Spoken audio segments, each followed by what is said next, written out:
Kaya naman, buong puso po ako nagpapasalamat kay Secretary Estrella para sa kanyang walang kapantay na pagsisilbi sa bayan at walang sawang pag-ikot sa buong bansa upang maihatid sa ating mga magsasaka ang kanilang mga titulo at tulong pang-agraryo.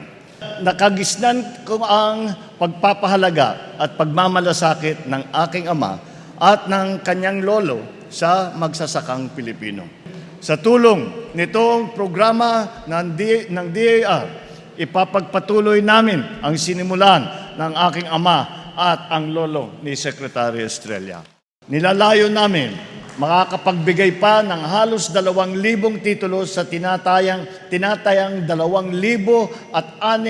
magsasaka sa inyong rehiyon ngayong taon. Ngunit,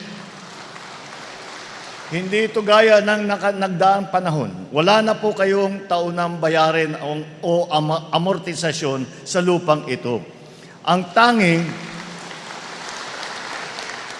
tanging aalahanin na lang po ninyo ay kung paano gawing produktibo ang inyong lupa at paano kayo magkakaroon ng mas maginhawa na buhay at para sa inyo at sa inyong mga pamilya.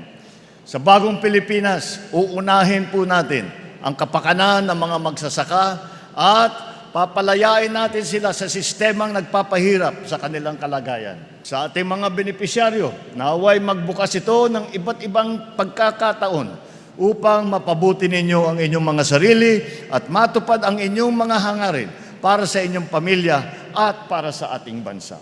Sa ating mga magsasaka, kami po sa pamahalaan ay katuwang ninyo sa pagpapataas ng inyong kita at pagpapaunlad ng inyong kabuhayan. Hindi po namin bibiguin ang tiwalang ipinagkaloob niyo sa akin at sa pamahalaan. Hindi po namin iindayin ang pagod sa paglilibot sa lahat ng sulot ng bansa. Maihatid lamang ang serbisyo para sa inyo. Magtulungan po tayo. Sama-sama nating isulong ang masaganang buhay sa ilalim ng isang bagong Pilipinas. Ito ang buka ng bagong Pilipinas at sa buka rin ng aming pamumuhay. Napakaganda po ng programang ito.